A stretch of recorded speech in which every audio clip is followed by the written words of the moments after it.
We up and running?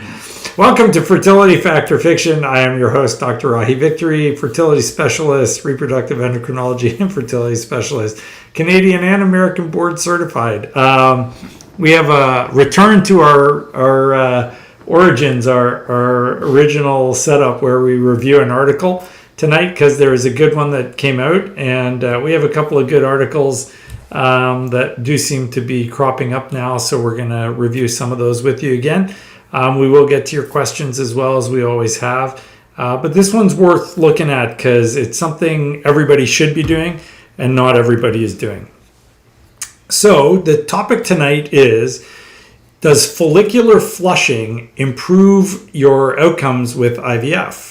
So let's talk about what follicular flushing is. Well, when you do an egg retrieval, you are taking a needle and you are inserting it into the ovary transvaginally under ultrasound guidance.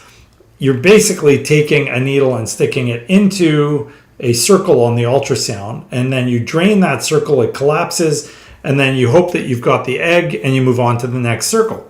So we just keep doing that until we've drained all of the follicles, and then we are waiting for the lab to say egg, egg, egg as we're going through the process. But what happens if you don't get the egg? Well, once you've pulled out of the follicle and you've collapsed all the fluid, it's pretty difficult to get back into that follicle. So the question is, what happens if you actually want to try and get the follicles to drain and then wait until you get an egg, and if you don't get an egg, go back and actually flush the follicle. So you can flush fluid into the collapsed follicle, get it to re-expand, check to see if there is an egg by sucking out the fluid you've flushed back in, and just keep doing that until you actually see if there is an egg there. Now, obviously, there's got to be an upper limit. You can't stand there forever flushing fluid, and there's probably a small infection risk built into that as well, because who knows, you're flushing something from outside in, so could this potentially increase the chances of a complication such as an ovarian infection or even sepsis or something like that? So you can't overdo it, but within reason, it's probably safe. And of course, we're using a relatively sterile technique, and the follicular fluid or the flushing media that you're using is obviously sterile as well. So we try and keep it as clean and homogenized as possible. So does it improve things? Well, people have studied this before, and the answer was no, it didn't improve the outcomes. But there's a big problem, and the problem is not everybody used standardized approaches to how they did the actual procedure. So they used one needle diameter in one patient, and then in the next patient they use a different needle diameter. They would use one flow rate through the needle in one group of patients and other flow rates for other patients. And so if you're not maintaining standardization, it kind of upsets the validity of the study, because if I'm treating patient A with this protocol and patient B with that protocol and patient C with this one, you can't really compare the different groups together because they're all getting different treatment essentially.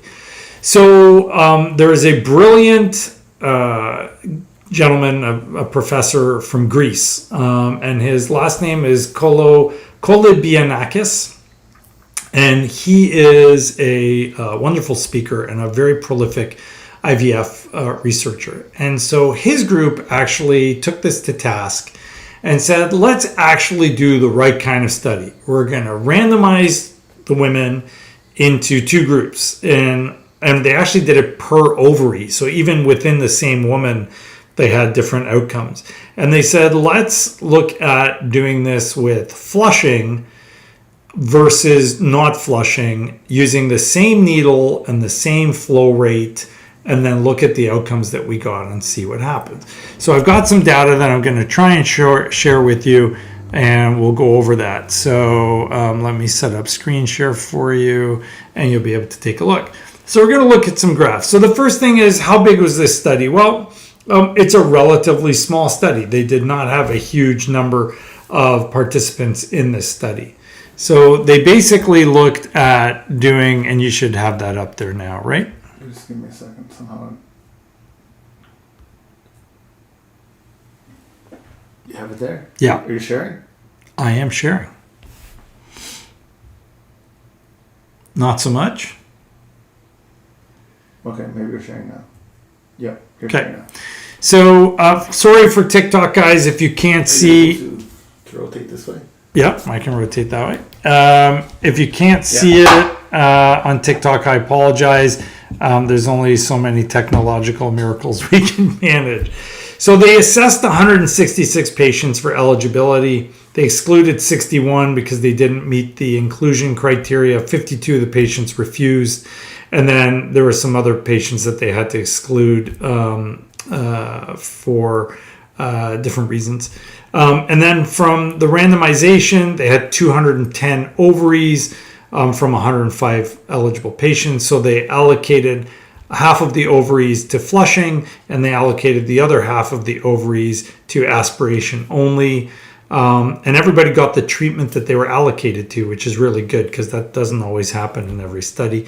They had 0 loss to follow-up, which is really, really good. And so they ended up studying the data that they had. Let's take a look at the data. So just to kind of compare in relevance to your life and how this applies to you. So average age overall in the study, 38 years, pretty reasonable. And not a bad number. In terms of low ovarian response, that was about 40 years of age for the average in that group, 37 in the normal ovarian response, and 37 in the high ovarian response. So a little bit skewed for maybe the high ovarian response. You'd expect lower numbers, but a reasonable number there. BMI, probably not what we see in North America on average, pretty much all in the 21, 22, 23 range. These are very low BMIs, generally speaking. Super fit, super healthy, but not typical of what we're seeing in our population. Duration of infertility, anywhere from about 2 to 3 years. Reasonable number of previous attempts in the low ovarian reserve, quite a high number. In the normal and the high responders, not nearly as much. Antral follicle counts, the average was around 11, obviously much lower in the low ovarian reserve, and then much higher in the normal and much, much higher in the high ovarian reserve group. The rest of those factors are not really that critical, so we didn't pay too much attention to those. So if you look at just the raw numbers here, COC stands for cumulus oocyte complexes. So this is when you suck out the egg, it comes surrounded by these cumulus cells because they look like a cloud. So 5 on average in the follicular flushing group versus 2 in the single aspiration group. So huge difference when they overall looked at this. Number of mature eggs, 4 versus 2, again, double the number. Number of mature eggs, 3 versus 1, and number of good quality embryos, 2 versus 1. So very significant numbers and very impressive, highly significant data when they compared the outcomes. Now, when they broke it down by low ovarian response, normal ovarian response, and high ovarian response, it actually didn't change anything. They got all the same numbers. They saw the same number of follicles aspirated, but got more eggs, they got more mature eggs, they had more normal eggs, and they had better quality embryos. Now you might say, well, wait a minute, did they stimulate these patients differently? Stimulation was different between the two groups and was patient individualized, but they ended up going for the same number of eggs. And don't forget, some of these patients had the ovaries within the same patient being compared to themselves. So even if the protocol was different, it's within the same patient. So you're going to get a very valid data set by looking at what happened within one patient who was exposed, obviously, to the same protocol for both ovaries. So then they looked at this in another format, which is looking at the, let me go over here, in graph form. So I want to show you these graphs. I'll blow that up a little bit bigger so you can see it. So the predicted mean number of cumulus oocyte complexes per ovary. So you can see the green line is with flushing, the red line is without. So you're expecting overall to get quite a high number, almost 15 with the flushing versus about 8 without. So that's a huge difference. Again, almost double the outcome.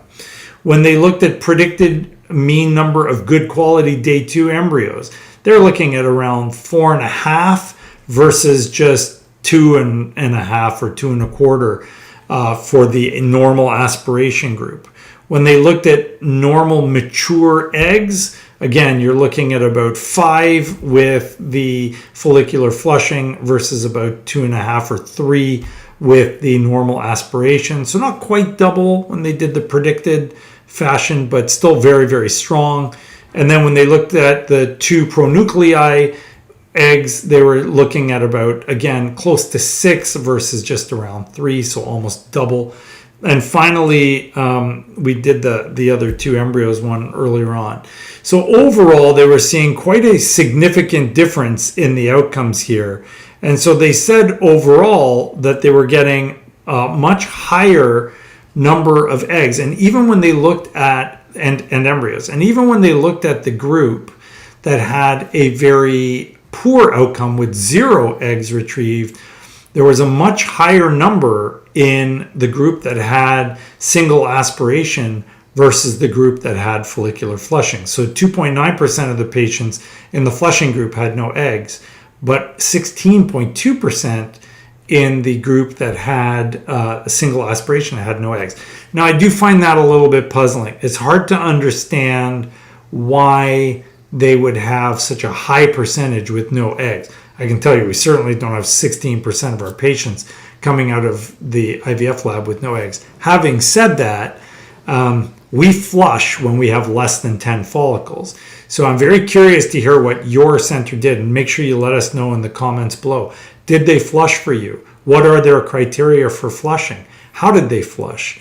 And then did they take precautions to make sure you were safe? We put all of our patients on antibiotics during and after the flushing to make sure that they don't get any infections. So that's absolutely critical to avoid any complications. But we do flush.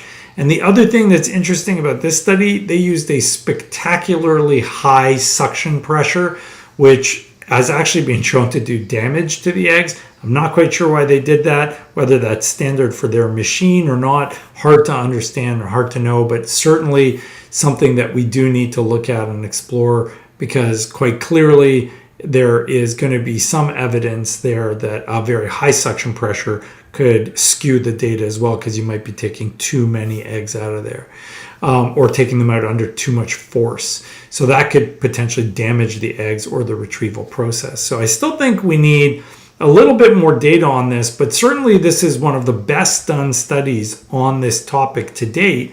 And it very clearly shows that you get almost double the number of eggs, double the number of mature eggs, double the number of normal eggs, and higher good quality embryos by day 2. And so this has quite a significant impact on what your outcome could be, because if you're going in for an IVF cycle and you are not a great responder and you don't have 20 eggs, should they be flushing to make sure they get every single egg? And the answer is yeah. I mean, in our opinion, absolutely. And we do that routinely for all our patients.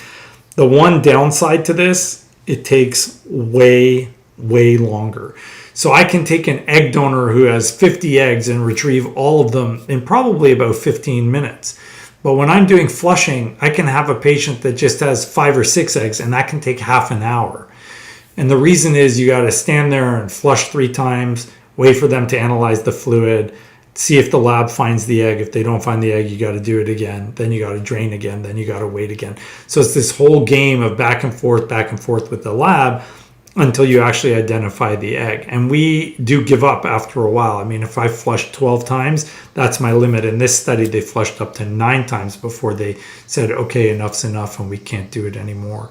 So follicular flushing does seem to be a very beneficial element of doing IVF and an important tool that we can use to improve your outcomes. If your center is not doing it for you, A, I would ask why. And then B, I would ask them to do it, because it's pretty clear that you are going to get a higher yield of eggs by doing the follicular flushing than you will if you don't. Hope you enjoyed that part of the show. We are going to take your questions live now, and I'm sure there are lots of questions people have been holding for us. I'll stop the screen share. Oops. There we go. And I guess I should probably screen share on TikTok. Does that work? Mm-hmm. Yeah, right there. And we're going to do it to the Mac. There we go. Oops. Go ahead. You can start asking questions. Hi, superstars. Does your clinic allow for day 7 blasts? I know some places don't do anything more than day 6s. Also, can you lift light weights like 5-pound dumbbells for exercise after your FET? We allow day 7s. Day 7s have been proven to have a lower chance of success even when they're genetically normal, but we do allow it. And then as far as the opportunity or the chances of doing weights, 5 pounds is nothing. So you can manage 5-pound weights after after an embryo transfer or even after an egg retrieval. So either of those are fine. The key is to keep your heart rate reasonable. We have a great pregnancy exercise video and what's reasonable and what's not. So don't overdo it with your heart rate, but a little bit of lightweight is not a problem at all. And certainly if you were doing it before, there's no reason why you can't continue to do it. Hello, Dr. V. We had a 5AA non-PGT tested embryo. Okay. FET fail. Oh. Uterine lining was 13 millimeters. We have 8 embryos left. Should we attempt to transfer 2 embryos for our next FET? No, depending on your age, of course. We generally are very strong in promoting elective single embryo transfer ESET. So I would avoid doing double embryo transfers if I were you. I would want to know why your 5AA failed. So I think it's much more worthwhile to spend the time to figure out what happened to your double embryo, your single very high quality embryo that didn't succeed, rather than trying to put in 2 at the same time. So that's a big question. Now, if it wasn't PGTA tested, the question is, what's your age? What are your chances of having aneuploid embryos? All of these things are really critical to figure out what is going on with your eggs and your embryos, and then determine what your chances are. And there are other features that can contribute to failures from the male side, from the female side. So I would spend the time to figure that out before I would be transferring in 2 at the same time. Is NIPT testing done on all IVF pregnancies? No, definitely no. There's no indication to do NIPT testing on all IVF pregnancies. So we still use EFTS, which is what the Ontario government will pay for. And then if that turns positive, they pay for an NIPT. But not everybody with IVF needs an NIPT, for sure. Hi, Dr. VNT. If you are over 40 and had a successful pregnancy and birth this year, how long do you wait for your next transfer?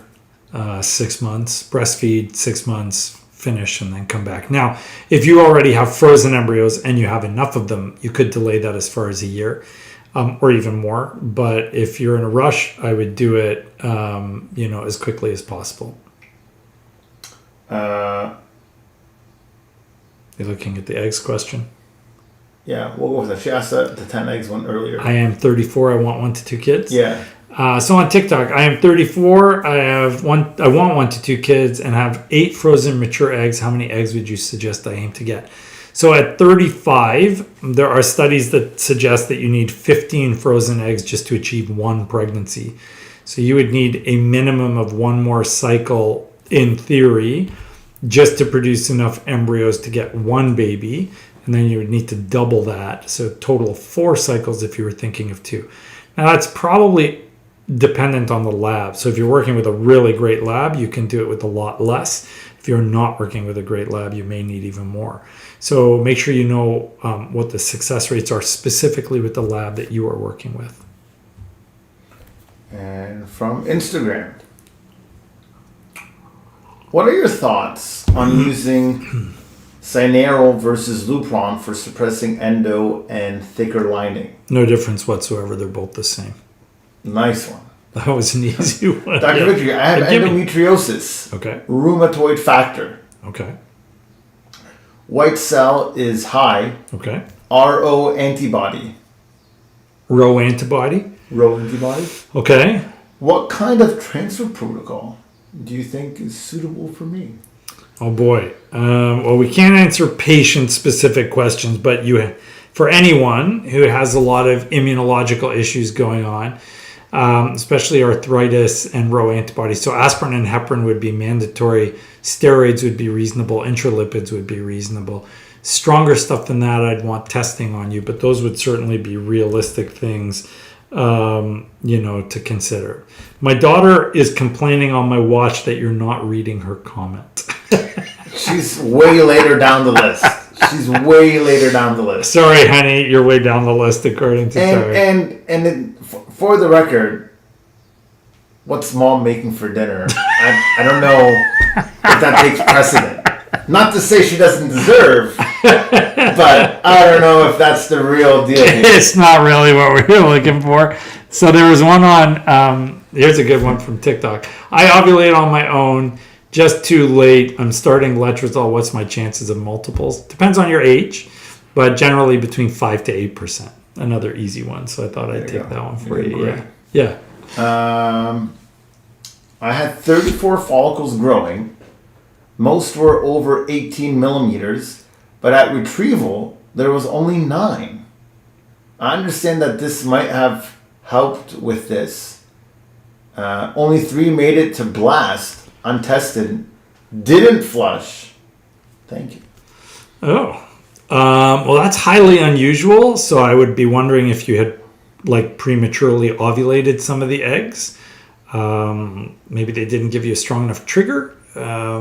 Sometimes we use, in a case like yours where you had a lot of eggs, we will use a GnRH agonist trigger. But if you don't pay attention to your LH level at the start and it's too low, a GnRH agonist trigger won't work. So you have to add in some or even a lot of HCG. So there's definitely no one size fits all in IVF. Cookie cutter doesn't work here. And so you got to be really careful. I'd love to have a chat with you about that case though and see. But it's certainly possible that you ovulated beforehand. That would be my number one thought going into that. I like your logic on that. Yeah. I got, how do we know if a lab is great? Where can we find the success rates in my province? You can't. So you got to talk to them and pray that they tell you the truth. We just got our data today from our lab. It was spectacular. I'm so proud of the team. Our pregnancy or positive beta rate in women less than 35, take a guess. What would you think? And over, I think, 80 something percent, 87% were single embryo transfers. So positive beta HCG rate, women less than 35, what would you think? Less than 35. Yeah. Since January till now. 82? 93.3%. I was like, what? That's insane. There should be an applause button. Yeah, there should be an applause. It was pretty awesome. That's amazing. Very, very good. Yeah, super proud of the team. Good job, team. So anyways, yeah. You can't find your success rates. You just got to pray that your lab can. You got to really trust your doctor. You got to know your doctor. You got to trust your doctor. And, If you're doing weekly shows and answering questions on Instagram, it's a good sign they're good. We won't say who does that. Just a hunch. Yeah, I'm not going to argue with that logic. That's good logic. I like that. If they're not doing something, then... there are some other people trying to do something. Of course. A little something. I agree. 100%. In fact, there's one out there in our region who's actually quite good. I like what that individual does. Yeah. Okay, there you go. Yeah. Doing a good job. Trying hard. That's the most important. I don't know if my clinic flushed. I didn't know to ask. Yeah. But the entire time, they said I had 3 eggs, but then after, they said they only got 2. So maybe they did not flush. Yeah, I mean, even with flushing, I don't get every single egg. No one does. I didn't show you all the data because it takes too long, but in the single aspiration group, they only had about a 50% success rate in getting the follicles out. So I mean, that's pretty low. I find personally that in women that have a lot of eggs, we have no trouble getting them all out. And in women that have very few eggs, it's way harder to get the eggs out. I have no idea why. It does not make a speck of sense. There shouldn't be any biological difference, but there is, because it is much more difficult to get the eggs out of women with low eggs. So our rule at VRC is less than 10 eggs. We're using a double lumen needle, which has one channel in the needle that lets you suck the fluid out and one channel that lets you flush the fluid in. Everything is set up, sterile, ready to go, and we have a whole protocol of how much to flush and how many times to flush. And my nurses always complain that it's killing their hands because there's a lot of back resistance to flushing because we use a really big syringe on a really thin tube, but it's worth it because we get way more eggs. And I can't even tell you how many times we've had patients, especially when they're doing like a natural cycle IVF. I mean, you can't afford to not flush. You're going to miss the one egg that they make? That's crazy. So I can't tell you how many times we've had patients where you go in, you don't get a lot of eggs, you start flushing, you get the eggs out. So we do that routinely, literally routinely. And I think it's definitely the way to go. Today ends 3 months of Dupro-Lupron shot plus letrozole. Okay. Can't start 5 days of extra letrozole because we are waiting for immune labs to improve. Oh. How long can I be on birth control before DL loses effect? Well, birth control has high enough estrogen level to negate the impact of the Lupron. So I'd probably avoid birth control. You could be on Vizan for a while if you wanted to go on something, but I wouldn't go on birth control. Or take Orilissa with some add-back therapy, which is much lower doses of estrogen, but don't go on birth control. You got a lot on it on TikTok. Yeah, and I like what you're doing there. You're just flipping back and forth. You're like a DJ, man. Yeah. I should have them all I need to spinning. do that. I should have them all. Question from TikTok. Okay. How do you know if your lab is great? Oh, we did that. Yeah. I'm starting my monitoring for my first FET tomorrow. Okay. Any suggestions on what I can do to help increase the chances of it working? Yeah, that's your question. Make sure they're using the right protocol. So letrozole is best, natural is second best. Hormone replacement therapy should be abandoned. Take lots of vitamins. Don't smoke, don't drink. Eat a healthy diet. The Mediterranean diet is best. Exercise daily. Keep your stress levels down. Have frequent unprotected intercourse with your partner if you're in a heterosexual relationship. Make sure your vitamin D level is good. Make sure your iron level is good. Make sure you're on a regular prenatal. Get your progesterone level in the right range. Make sure they check it. And I think that's pretty much everything you could do to help make this work. High platelet count, 391. Is that bad for fertility? That's not high. Okay. That's a normal platelet count. It'd have to be over 450 or so for it to be a high platelet count. So you don't have thrombocytosis at 391. That's normal. When is the right time to test after IUI? 2 weeks. I like the gimme questions. I'm These ones are always good. amazed when I read a question and I get a one-word answer. I'm like, oh. We need to have segments in the overthinking it. show, right? Like, rapid fire and just bang, bang, bang, bang, bang, bang. Sometimes I expect a long answer. And We need the long ones and then almost like, like a TV The show. terminal questions, but keep them at the end. Tarek's terminal question. Yeah. Dr. V, Uh-huh. I transferred 2 got tested embryos 10 days ago. A 5-day and a 6-day embryo. Natural modified cycle. Okay. I had a urine test this morning Yeah. and showed negative. Okay. I am very sad. How many days ago did they transfer? 2 got tested embryos 5 days ago, 10 days ago, and 5-day, and a 5-day, and a 6-day embryo. So they transferred 10 days ago. Yeah, Okay. 5-day and a 6-day. But she did a urine test. This morning. Might be negative. I would do your serum beta first before I would panic. Okay. Do you think it could show later as positive? Yeah. Also, if my cycle has failed, What would you do differently for the next cycle? I don't have any history or any immune condition.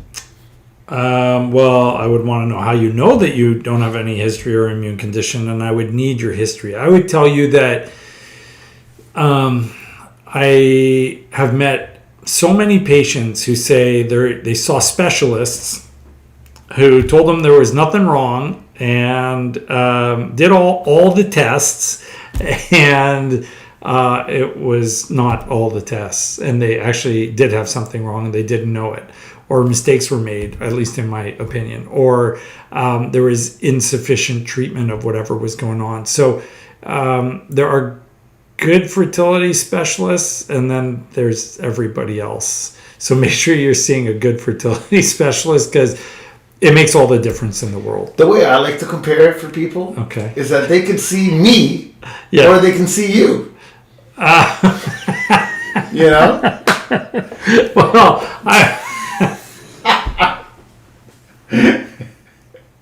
yeah, that works too. That works, right? Yeah, I'm not. I didn't make that comparison, so to all my colleagues who are watching the program, I had nothing to do with that statement. But yeah, no, I get where you're coming from. I think I consider myself a little bit of an expert. A bit of an expert. You are an expert I would right now. definitely jump over. I know some stuff. I'm way in there. Like, I can tell them about flushing as of today. You could tell them about. You probably knew about flushing. We've discussed flushing. We've discussed flushing. Yeah, because you always flush. You make quite a. Yeah. I've learned that flushing is important. Even when you told me the study, I'm like, oh, they're gonna say it's important. Of course, I know the answer. Yeah. They actually, you know, what's interesting is his group, and I think it's the lead author, presented this at ESHRE in Milan 2 years ago. When I was it 2 years ago? Last year. It was last year when I was there, and they were talking about it, and they said that they needed a study. So it should be super interesting to see that these guys got all this data so quickly, like within a year, and published this. Or maybe they were working on it already at the time, but they presented a really great topic and talk there. And he was very clear that all of the previous studies, which said that there wasn't a difference, had all been done poorly. And they had been. So I'm not sure this one is done perfectly, but the other ones were not done well. And so it's very difficult to make any kind of claim based on that. What to do when you have 2 dominant follicles, several small follicles in IVF? Aspirate and keep stimming, or cancel? Well, it depends if you can afford to do a duostim. If you can afford to do a duostim, aspirate, keep stimming, and go for the other ones. If you cannot, then I'd need to know what they used to prime you and whether they exhausted every possible effort and whether or not we can improve on what they did. What is your rate for over 40? Just a straight up question. I'd have to go back and look. It was still very good, but not 93.3%. I kind of caught it in a glimpse during a thing, and I was so excited about that number. I didn't look at the other numbers. It's still very, very high, but it's not 93.3%. I think we were in the 40% range for women over 40. Well, it was over 39. So we had less than 35, 35 to 39, and over 39. I have 5 PGT normal embryos. What is my chance at 1 live birth with those? Almost 100%. If you look at Richard Scott's study, he showed that 3 gives you a 95.2% and 4 gives you a 98%. So if you've got 5, you should have pretty close to 100% chance of success. It's never 100, but it's going to be damn close. Congratulations. That's awesome, by the way. Yeah. What would you suggest for someone who just had a chemical transfer after 2 months of Lupron Depot, estrus, aspiration, progesterone, Z-Pack, and adding in PIO? What would I suggest for someone that just had a chemical pregnancy after 2 months of Lupron and estrase? Yeah. Aspiration, progesterone, Z-Pack. What's estrase aspiration? Okay, I don't know what aspiration is, but I definitely wouldn't be taking estrase. So I'd suggest you talk to us and we figure out what's going on with you. info@drvictory.com. You got to put that up there for people to know. Do we put up the contact for info@drvictory.com during this? Yeah. Every so often I flash it. You flash it up there? Yeah. All right. Okay. TikTok. TikTok's going crazy. Okay. I think the amount of comments, there should be just as many likes. Like, there should be a lot of likes. Tarek wants you to like, if hearts. you're watching on TikTok, yeah, he wants you to have some likes. So there you go. Okay. All the likes are going. yeah, we gotta ask for it. Yeah. It should be based on likes. You get your question asked based on number based of on likes. the amount of likes so you want provided. people going, I want rapid fire likes. All right. Makes us all happy. What is the right time to test after an IUI? You asked it. 2 weeks. Great. Okay. Is every other day too often with male factor infertility? Should we be withholding for a few days? No, every day or every 2 days is the right time. The lights have gone crazy now. Yeah, that's good. That's good. I feel like we're cheating, but no, okay. that's what you do. Nope. Some likes, guys, because they're so into it. Yep. You know, they got to bring it. They got to bring it. They got to bring it. All right. Absolutely. Bring the A game. Diagnosed with PCOS on metformin, but makes me feel horrible. Ooh, sorry. I'm diagnosed with PCOS and on metformin, and it makes me feel horrible. Any advice? Inositol, NAC, coenzyme Q10, resveratrol, ALA, healthy diet, exercise every day, bring your weight down, keep your calories low. You don't need metformin necessarily, but you probably do need to bring your weight down if you needed metformin to begin with. So something's got to give. It's doable. It's just difficult. For a patient... That's the other thing we got to do. Sorry to interrupt you. That's okay. We need a PCOS video. We have one from years ago where we did the natural PCOS. It's on our YouTube channel. Check that out.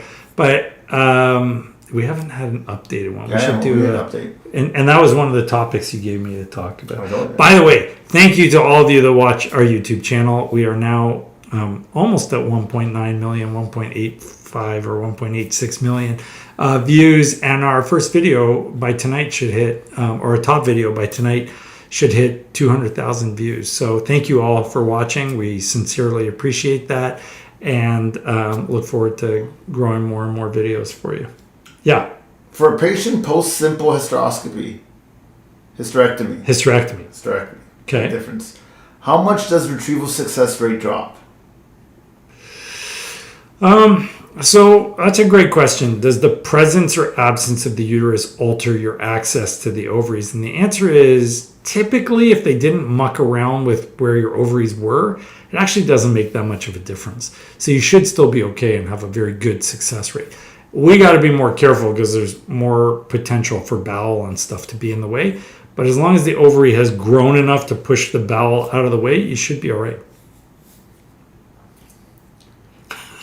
My daughter is already asking me if she can guest star on our PCOS video. I love you, Jay. Now go study. Yeah. Okay. A lot of likes coming from this individual on TikTok. All right. It's deserving. So deserving. Yeah. Here we go. Do dermoids on both ovaries affect fertility? Yeah, for sure. Dermoids will expand within the ovary, compressing the ovary from the inside out. The more compression that occurs, and dermoids can grow quite large, the more that you will compromise the blood flow to the outer cortex of the ovary where the eggs are. And the more you compromise that blood flow, the more eggs you knock off. So you've got to get rid of the dermoids. Plus, they're dangerous. If they rupture, they hurt like hell. They can cause severe adhesions. They only grow. They never stay the same or get smaller. And the sooner you get at them, the less damage they will do to your ovary and the easier they are to remove. So do not be sitting on dermoids. That, in my opinion, would be a huge mistake. You're laughing. What is it? No, nothing. 2500 HCG. Again, this is for an individual. Don't ever play poker, man. They gave us a lot of likes on TikTok right now. Right. So 2500 HCG trigger shots 9 Okay. days ago. Okay. Still have a nice line. Is it positive or trigger? 2,500 9 days ago. Yeah, that's probably still triggered. Could be, it could be a positive. So you need a serial beta HCG serum, so blood test. If it's going up, it can't be the trigger. The trigger will only go down because it's got a half-life. But if it's going up, then it's definitely the real deal. Something's got you going over there, but I don't know what it is. All right. Hello, Dr. VNT. Yeah. I am 40 years old. Yeah. No children. Okay. I just started treatment for FET. Okay. The first IVF funded cycle. Funded cycle. Yeah, for Yeah. sure. Yeah, Funded yeah. cycle, yeah. Yeah. I only have 2 frozen embryos of quality 3BC and 4CC. What do you recommend? The transfer of both or one at a time? If the first one fails, will you change the treatment for the implantation of the second one, or will it be the same treatment? Many thanks. The BC and CC quality embryos, we know from the get-go, have a lower chance of success. So I would need to know if they did PGT testing for you. If they did, I'd always just transfer one. If they did not, definitely I would be favorable to transfer 2, because at 40, transferring 2 C-graded embryos that are untested, I mean, that's totally reasonable. I don't think anyone would argue with that. Or at least I hope no one would argue with that. What would the next step be if it failed? I'd be going back to the drawing board to see why you ended up with C-grade embryos. Fix that problem first, and then deal with whatever else is going on. So for sure, that's going to be an important part of this, and determine what's going on. Hi, Dr. V. What can a person do to naturally thicken lining? Is there such a thing as lining being too thick for transfer? What's considered too thick? Over 12 millimeters, it starts getting too thick. I had a lady today where I cut out her estrogen dose and it rapidly came down because she did get too thick. So thank God that worked. But in general, you want it between like 8 to 12 millimeters, and at the time of your progesterone start. So those are reasonable numbers to get going with. It can be too thick. How can you naturally thicken it? I don't know that it's natural. Vitamin C, D, and E, baby aspirin, vaginal Viagra, totally not natural. Eat a healthy diet, maybe a little bit more in the soy products might help you as well. There isn't a lot you can do naturally. Acupuncture might help as well, but you're not going to see a ton of stuff that's naturally going to increase your lining thickness. You need to take something to increase lining thickness. A question from TikTok. Yeah. Getting lots of likes. I see that TikTok. Lots of likes. The likes is going crazy. This is a deserved individual. You need to answer this question. Yeah. I transferred my 6BC embryo and it fails. Okay. I will be transferring my 3BB next month. Oh, good. Okay. Could I take anything to boost my chances for success? Furthermore, it goes on to say, I transferred my 6BC embryo and it failed. I'll be transferring my 3BB next month. Yeah. Anything I can do to boost the success? Yeah. So, I mean, it depends on your health. I need to know more details about you. In general terms, for everybody doing an embryo transfer, healthy diet, exercise frequently, do what you can to stay calm, meditate, yoga, pray, whatever works for you. Make sure that you are having unprotected intercourse frequently leading up to it. The ejaculate can prime the uterus to accept an embryo. Don't do anything inflammatory. No smoking, no drinking, no drug use, no marijuana. Eat healthy. Keep your sugar and your cholesterol low. All of these things are really kind of important to improving your outcomes. And then the whole kind of natural supplement approach, prenatal vitamins, iron, fish oils, melatonin, coenzyme Q10 in some cases, your vitamin D levels. All of these things can play an independent role to help boost and facilitate a better chance for you. We need to tell our IG and our YouTube people to send likes to them. Like Instagram's gone crazy. TikTok, yeah. I think. TikTok. Yeah, you know what? It's off the rails. That's a great point. Instagrammers. Because, you know, if we're going to cheat, let's just cheat. Let's do this right. Instagrammers. Yeah. I know you're dedicated. They You're are great people. They are very dedicated. They are very dedicated, and we do appreciate everything they do.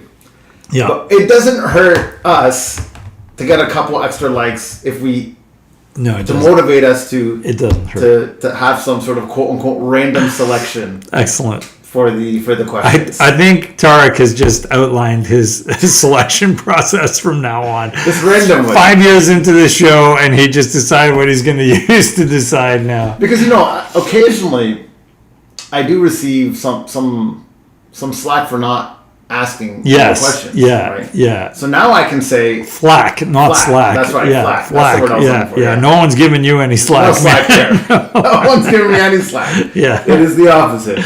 Yeah. That's right. So now I can say, Hey. not enough likes. Yeah, not enough likes. Didn't make it. I like it.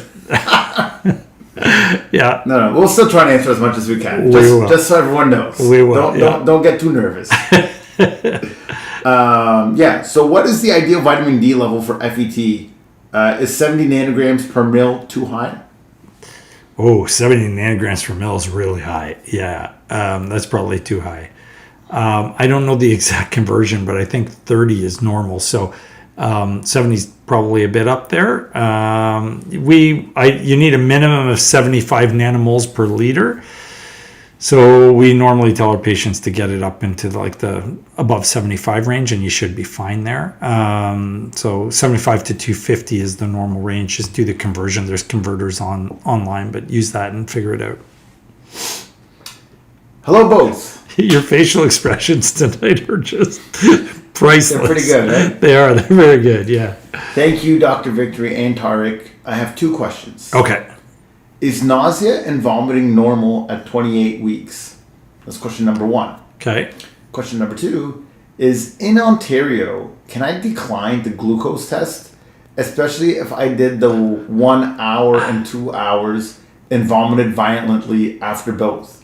Is my OBG obligated to provide me with alternative? Yeah.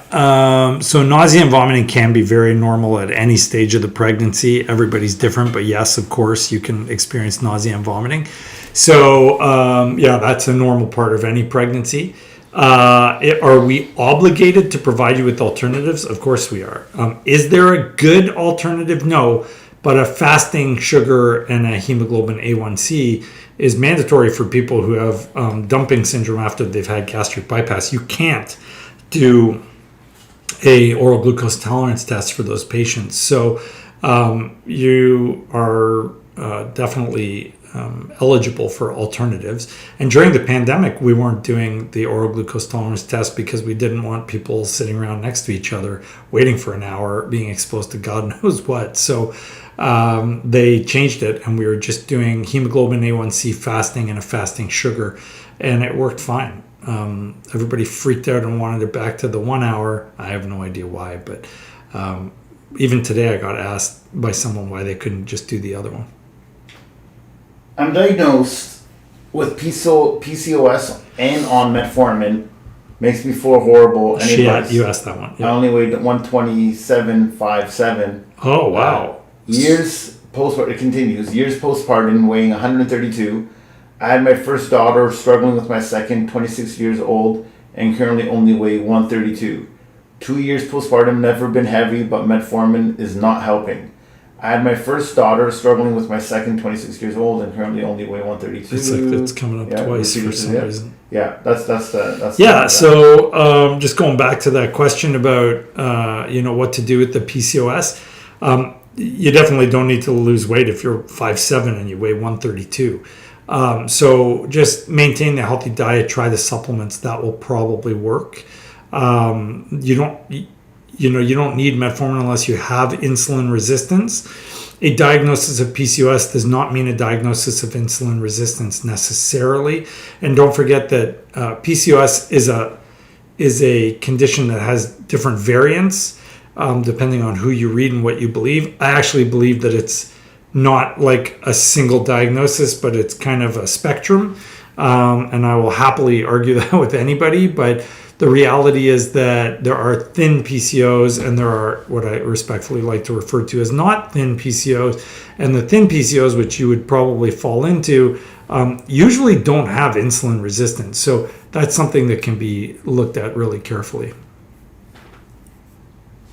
What are the issues with Klinefelter syndrome, and is it possible to reduce viable sperm for pregnancy? So Klinefelter's is when you have XXY, so there's two X chromosomes and a Y chromosome. And the problem is many of the sperm are abnormal if they're producing sperm at all. So some of the sperm will have a diploid complement on the sex chromosome, meaning they're going to have the either two X's or an XY. And you can only have one sex chromosome in each sperm. So is it possible? Yes. Is it easy? No. But it is possible. It's interesting. I just got asked that question by my colleague the other day. So fascinating, yeah. Hello, Fab2. Oh, Fab2. Fab2. That's a t-shirt. 100%. Yeah. Can you explain why a doctor would add Clomid to a stim protocol? How does it work? And does it help outcomes? There's no proof that it's better than any other protocol. The idea behind it is to stimulate the ovaries early on by tricking the brain into thinking there isn't enough FSH there, so that you send out a stronger signal to recruit those smaller follicles. I don't do it. And we tried letrozole for a little while here because there were a lot of studies. We presented one on the show, which suggested that for poor responders, letrozole as part of the cycle was better. I don't think it was better, so we stopped doing it. So, and then I started seeing articles saying it actually is worse. So I'm not a huge believer in using letrozole or Clomid as part of the stim cycle. Letrozole for FET, absolutely no question. It's a great approach. But letrozole or Clomid for stim, I'm not seeing that it makes a big difference. What did make a big difference was the microdose Lupron, in my opinion, and it's no longer available, which sucks. Yeah, it's a total bummer. We need to start a microdose Lupron company. You know what? Huge business. That's the one? Yeah, you can make a killing. I mean, everybody was using it. It was great. Is Emma Alice beneficial? No. Well, I shouldn't say no. I'm igenomics. I'm anti-igenomics because of the ERA test. Emma and Alice is reasonable. It's a helpful insight into whether or not you have an appropriate microbiome. Is it as detailed as I want it to be? No. Could it be more sophisticated? Yes. Could it be cheaper? Definitely. So do I love it? No. But it's not unreasonable to do Emma and Alice. I think the bigger question is it important to know your uterine and vaginal microbiome? And I think as we go through this more and more, the answer is absolutely. I mean, we're not getting 93.3% because I'm, throwing fairy dust in the air. If we're getting it because I dot every I and I cross every T, and we have an amazing lab and an amazing lab director. So, yeah, I think it's important, but we need to have a really good look at who's doing it, how it's being done, what are the costs involved, so on and so forth, and what information are you getting. I don't find that it gives me enough info from Emma and Alice to help guide my treatment decisions, but it's reasonable. The TikTok likes, I'm liking the TikTok likes. It's reasonable to like. It's reasonable to like, yeah. Estrogen estrase? Okay. Is that a question? It's just a statement. So far. That's it? Estrogen I'm estrase? Oh, yeah. That's a part of another question, but you answered that already, I think. Okay. Is endometriosis a common cause of unexplained infertility? Yes. In anywhere from 25 to 42 or 44% of cases or something like that. So it's very common. Yeah. Is a 4BC embryo worth transferring? It's untested.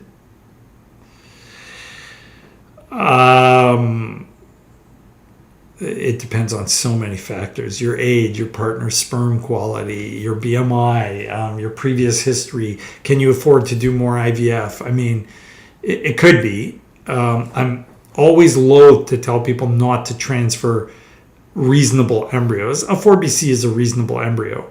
So I'm reluctant to tell people to jump into a new IVF cycle when they have legitimate, ready to go embryos sitting there. Is a 4BC good? It's not great, but it's very reasonable. So I would probably be in favor of transferring it, but I need to know your whole story and all the details. Hey, Dr. VNT, for those of us who are positive for anti-paternal antibodies with our partners, Yeah. if we chose the swallow option,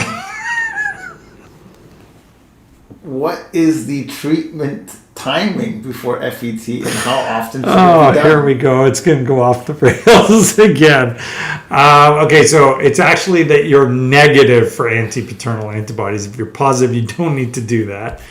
And the answer is nobody knows, right? Like, this isn't something that's being studied for obvious reasons. I could just imagine trying to get that one to pass ethics approval. So nobody knows. But, and I'm trying to stay very professional and be medical about this, you're probably going to need to do it a lot, frequently, for at least a couple of months to get sufficient exposure. So yeah, it would be a while. And that's if it would work. There is no data on this other than my extrapolating from a Scandinavian study related to preeclampsia, which showed that women that swallow ejaculate have lower rates of preeclampsia because we believe that it sensitizes them to their partner's sperm. If I could show you Tarek's facial expressions. I thought I was being really good, to be honest. I really felt I was cool and composed. I don't even know how I make it through that question every time, but yeah, it's becoming more common. I'm not doing a YouTube video on that. I think it deserves. I wonder if there is actually a YouTube video on the benefits of swallowing. We should check. It's quite a wonder. It is quite a wonder. Go ahead. If I normally ovulate around day 17, okay, is that indicative of poor egg quality? No, 17 is totally reasonable. It's a couple days late, but you're having a 31-day period. That's still well within the normal range. That's not bad at all. After 3 months of Lupron Depot, how long after does the effect stay in your system? I mean, if you used it, like if your question is how long does the Lupron suppress your endo for, probably somewhere around 3 to 6 months past that, you're still going to get some degree of suppression before the endo comes right back. If you are referring to it in terms of symptomatology, you should be back to normal pretty quickly. So a lot of lit questions around the swallow, bubbled up here. Do you recommend lit treatment, and do you offer lit treatment at your clinic? I recommend it when it's appropriate, and yes, we do offer it at the clinic. Good. Can you explain why you prefer the letrozole protocol over estradiol? Estradiol protocol has been shown to have the lowest chance of success and the highest risk of miscarriage, in contrast to natural, which is definitely better, lower chances of miscarriage, and a higher chance of success, which is still not as good as letrozole, which has the lowest chance of miscarriage and the highest chance of success. So letrozole has over 30 studies all showing that it is superior to other approaches. At heart, I'm a believer in science. And then sometimes when the science fails us or doesn't explain things, or there just isn't enough to answer things, I do believe in a good healthy dose of common sense. But for letrozole, there's like so much evidence for it, it's impossible to argue with it, in my opinion. So, I mean, everybody should be doing it. People are slowly starting to come around. There was an article about 3 months ago saying that they should abandon doing hormone replacement cycle FETs. I can't understand why the rest of the fertility world hasn't come around. We've been doing it for 2 years, 3 years. Like, it's been a long time we've been at this. There is no reason to be still doing it with the traditional protocol. Hi, doctors. Didn't need any likes for that one. You just went straight for that one. That's as good as it gets. Yeah. Can I do abdominal exercises before a FET? Thanks for all your precious advices. Absolutely, no problem. That's what I thought as well. I concur. You concur. I'm glad we've got your medical opinion. It's 1 past 9. 2 past 9. Yeah, just now, Yeah. When does HCG stop doubling? Is it okay to go from 40,000 at 6 weeks? You don't even need to go from there. She's made it. Yeah. I mean, once you're into the thousands, it stops doubling, right? Because think about it. If it kept doubling at 40,000, 80,000, 160,000, 320,000, you would be having a sky high range very quickly. Once you're past like 10,000, it doesn't double anymore. 8 to 10,000, the doubling thing starts to slow down. By the time you're at 10 weeks, you're usually peaking at around 100 thou. So, and then it starts to drop again. So it's not going to double from 0 to 10 weeks, or else you'd be in the multi-millions. All the way from Germany. Germany, it's 3 in the morning, 2 in the morning. Hello, Germany. Auf Wiedersehen? No, that's goodbye. That's goodbye. Guten Morgen. That's it. Guten Morgen. Isn't Dankeschön? No, that's thank you. That's thank you? Yeah. Well, no important there. Yeah. I got something. I love Germany, by the way. We're actually talking about it. My favorite country. We were talking about Germany at dinner. I love Germany. Hi, Dr. VNT. And all things German. What do you think about LDN? Yeah. Had already 5 failed transfers and 2 MC. Diagnosed with MS.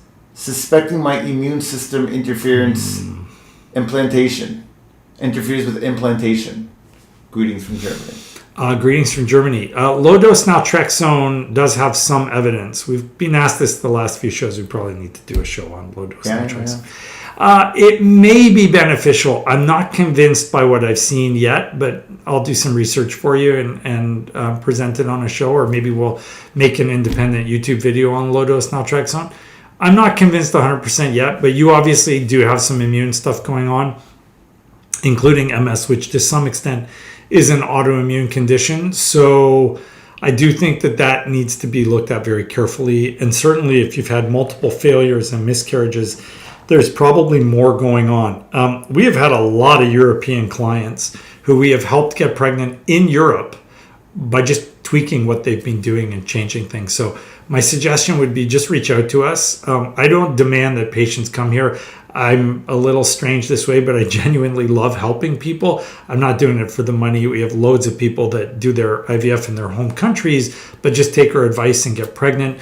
I had a post from a patient all the way in South Africa who had finally made it further than she'd ever made it before, and was so excited, and they just listened to our advice and did what we told them to. So don't hesitate to contact us. It's info@drvictory.com and just ask for a consult. Tarek's terminal question. There's so many. Oh. Yeah, the problem is the ones on TikTok. I don't know how I'm going to save. Save and capture these. Do we have a lot left? Yeah, somehow you do. Thoughts on IVF in Prague? Oh, I am not a fan of European IVF programs. All of those cheap Prague, Cyprus programs, I've heard nothing but horror stories. So if there are people with good stories, please share them. I've never heard any good stories from it because I keep seeing the people that fail and are severely disappointed. 41, 3 failed IVF with gonal and menopause. Doc wants to try another. Thoughts? Why would E2 be positive or higher on HCG? I don't know why your E2 would be higher on HCG. HCG tends to kill off the smaller follicles and make the bigger ones grow, so I'm not quite sure about that one. I need to know how you did, what you did, how long they stimmed you for. There's a lot that goes into it. So again, that's a consult question. It's impossible to answer questions like that without having a lot of detail to be able to explain things. 3 cycles of IVF at 41, I would be talking to you about all of your options. Anything from different stimulation protocols to PRP to egg donor. So it depends on what you've done before and why it was done and how it was done and all that stuff. I know modified natural FETs are best, but can medicated FETs still have good success? Not as good. Not based on the research. And I love you too, honey. My daughter's telling me she loves me. Last one. Last I guess, one. 905 and 906 Okay. at this point. Yeah. How do you feel about taking L-carnitine while TTC? Yeah, L-carnitine's being shown to have lots of benefits for men and for women. It's good for your endometrial thickness too. So yeah, there's nothing wrong with taking L-carnitine as far as the studies show. So go for it. Are there still a gajillion questions? Or did you The ones finish? from Instagram I can take, like those ones Okay. I can manipulate and we can use those for another time. Okay. YouTube, Facebook. One from last one. How about last one from here? Okay. Also a bit of a challenge. All right. Maybe it wasn't. Now that I think about it, but we'll give it to them. I'm reading it. If you have an out of province patient, Yeah. and let's say they are getting an egg retrieval, Yeah. how does it work when they have to fly to the appointment with medications? Don't some meds need to be refrigerated? Yeah, but you can refrigerate meds easily. You just put them in an ice pack. That's easy. That's not a problem at all. Yeah. Or leave your meds at home and just, we can give you meds here. You can purchase them here. But if you've already purchased them, I mean, we ship meds all across the country from our pharmacy. And they're put in an ice pack in a styrofoam container with an ice pack in there. It keeps it cool and you're good to go. Easy. Yeah. We do that all the time. Okay, folks. Have a wonderful night. Sorry you're on two split screens. I've got TikTok over here and everybody else over there. One of these days we'll figure it out. Great show. Thank you very much. And we'll look forward to seeing you next week. Next week is Tuesday again, right? Yeah. Tuesday, yeah, as far as I know. 8 o'clock Eastern Standard Time. Thank you for joining us from Germany. I don't know why you're awake. I feel terrible. It was an important question, and she only trusts the great Us. Dr. Victory. I'm nothing great about me, but you know what? I feel so terrible. You're up so late at night. So reach out.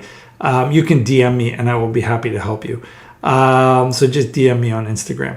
Have a lovely evening, guys. Take care. We will see you next week on Fertility Fact or Fiction. And thanks for watching the show. And thank you to YouTube for blowing up our channel. Keep sharing, keep growing it, and keep watching the videos.